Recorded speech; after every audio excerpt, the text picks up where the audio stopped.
I'm Dr. Victoria, and this is George. Today, we have a special guest, Sophia. George plans on being the expert babysitter. And today, we are going to talk about a newborn exam. Baby Sophia has just been born a few hours ago, and we are going to do her very first checkup exam. Whenever you find your newborn being calm and quiet, that is the time to listen to the heart and lungs. When you get the chance. Right now, she is a little bit fussy, so we will just start at the head. First, we will look at her scalp. We want to feel the anterior and posterior fontanels. Are they soft and flat? That is what we would like to see. Does the scalp feel a little bit squishy, like an orange that has been in your fridge a little too long? That is molding. If it looks like she has a cone-shaped head because she got squished coming out of the vaginal canal, that is called caput. We also want to feel for any overriding sutures of the bones of the skull. These are all very common findings. We want to check that her ears are in the right position. If they are a little low set, we might suspect trisomy 21, 18, or Turner syndrome. We want to check for any skin tags or ear pits. If we see these, we want to be wary of any renal defects. We might do an ultrasound with this finding. If in addition we find a few other things, any malformed or dysmorphic features, we know that there has been teratogen exposure from mom, a family history of deafness, or a maternal history of gestational diabetes. Before newborns leave the hospital, they should have both ears checked. The hospital will have guidelines for this. If it is not done in the hospital setting, it should be done in less than 1 month of age. Next, we want to look at the eyes. We will use our ophthalmoscope to check for red reflex and leukorrhea. Sometimes the red reflex can appear just a little bit more white, but the most important part are the eyes symmetrical? Sometimes darker eyes do not appear quite so red. We want to check for cataracts of the lens, chorioretinitis, Coats disease with abnormal vessel development, colomboma, retinoblastoma, retinopathy of prematurity, or vitreous hemorrhage. We want to look at the nose. Is there any nasal septum asymmetry? If the nose got a little bit squished during delivery, we can press the tip of the nose closer to where it should be. If that works, we can rule out a dislocated septum. Perhaps there is choanal atresia of one or both nasal airways. If we suspect this, we can check with a small caliber catheter and insert it into the nares. If there is bilateral occlusion, any cyanosis that our baby was experiencing should be relieved by crying. At the mouth, we want to check for the strength of the suck and for any rooting by stroking the cheek and seeing if the baby will turn its face in that direction. Are the maxilla and mandible fitting together? Is there ankyglossia, which would be a short frenulum? Is there micrognathia, a small mandible that we could see in Pierre-Robin syndrome?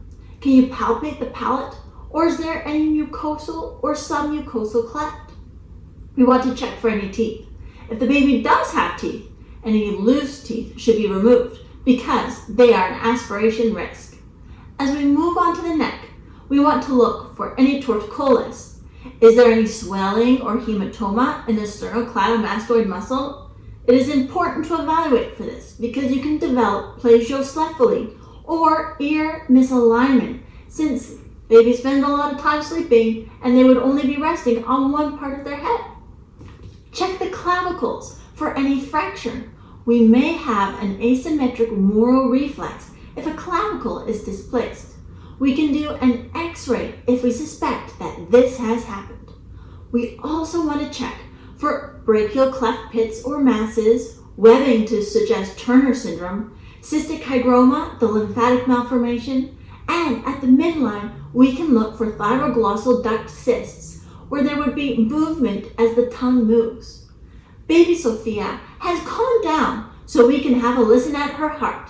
We want to listen at the 4 regular locations we would for an adult. The first heart sound should be a single sound, and the second heart sound can be split. It is common to find a heart murmur in the first hours of life. because of all the new vascular changes occurring. But we should pay attention to the murmurs because there could be something more severe occurring. If there is a weak pulse with poor cardiac output, perhaps there is aortic stenosis. If there is a bounding pulse and high cardiac output, there could be a patent ductus arteriosus. If there is a single heart sound and a cyanotic heart disease, this might suggest truncus arteriosus or a hypoplastic left heart. If we find a holocystic continuous harsh murmur, a grade 3 or higher murmur, or a diastolic murmur, these are all pathologic. If there's hepatosplenomegaly, that would be a sign of a left heart failure. We want to check for signs of cyanosis. If this is everywhere, that would be a bad sign and the baby would need an intervention. If it is only acrocyanosis, where the hands and the feet are a little bit blue, that is fine. Pulses should be checked, and we can place a pulse ox at the right hand or the right foot at 24 hours of life or more. And our goal is to have a 95% saturation or greater. If it is 90 to 94%, we want to check again. And if it is not better, we should do an echo. If it is less than 90% oxygen saturation at any time, go ahead and do the echo. At the lungs, we will look for signs of respiratory distress or tachypnea, nasal flaring, grunting, retractions, we look at the belly for this, or cyanosis. We want to listen and check if the breath sounds are equal on both sides. Because our newborns are so small, the breath sounds really resonate, and it can be hard to determine what is the upper and lower lobe we are hearing. If they are unequal, we may suspect a pneumothorax and want to do imaging promptly. Transient tachypnea of the newborn usually occurs in babies who are born via C-section, and this is because there is retained amniotic fluid in the lungs, and in a vaginal birth, this would mostly get squished out. This is not the case in a C-section. These babies will need supportive care, and we monitor them for 48 hours. This usually resolves with no further complications. We want to continue to examine baby's skin. Make sure you take a look at the back. You can roll baby on the side if you're not comfortable lifting them up, or it is okay to lift them up too. Does the spine look good? Can you see any Mongolian spots that are a little bit darker near the buttocks? Do you see any sacral dimples? If a sacral dimple is deep and you cannot see the base, it is important to get an ultrasound. We also want to check for hair tufts. Our baby today has a tail. This is not normally the case, and if you found a tail, that would be concerning. We may also see a nevus simplex, commonly known as angel kisses on the face or stork bites on the neck. We may find some rashes. A very benign rash with a dour sounding name is erythema toxicum, small blanching areas of redness that migrate and may last for a few months. At the abdomen, we want to check that it is soft. Can we feel any hepatosplenomegaly? On the chest, can we feel the breast buds? A baby closer to term will have a little bit larger breast buds. We also want to examine the hands to see appropriate palmar creases. Does the baby have a grasping reflex? This should last from 5 to 6 months. The startle or Moro reflex lasts about 3 to 6 months, where we lift baby up a little bit by both hands and we drop to see if the arm will shake. We want to take a look at the legs and feet. At the heel, we look for capillary refill and can test for Babinski, which can last until 2 years of age.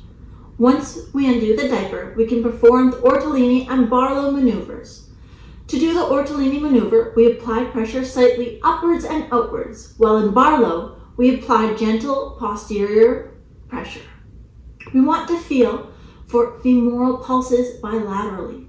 We can compare our femoral to brachial pulse. It can be tricky to find pulses in our newborns, and it is important not to apply too much pressure.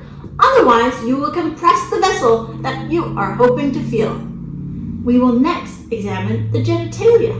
For females, we may find some vaginal discharge. This is normal. When baby was in mom's uterus, she was exposed to mom's estrogen. As she spends more time on her own, this will slowly dissipate. For newborn males, we want to examine the penis for any hypo or hyperspadias. and palpate the testes. Are they both distended? It may be a good time to ask the parents if they want their baby circumcised or not. Many facilities will perform a circumcision prior to discharge from the hospital.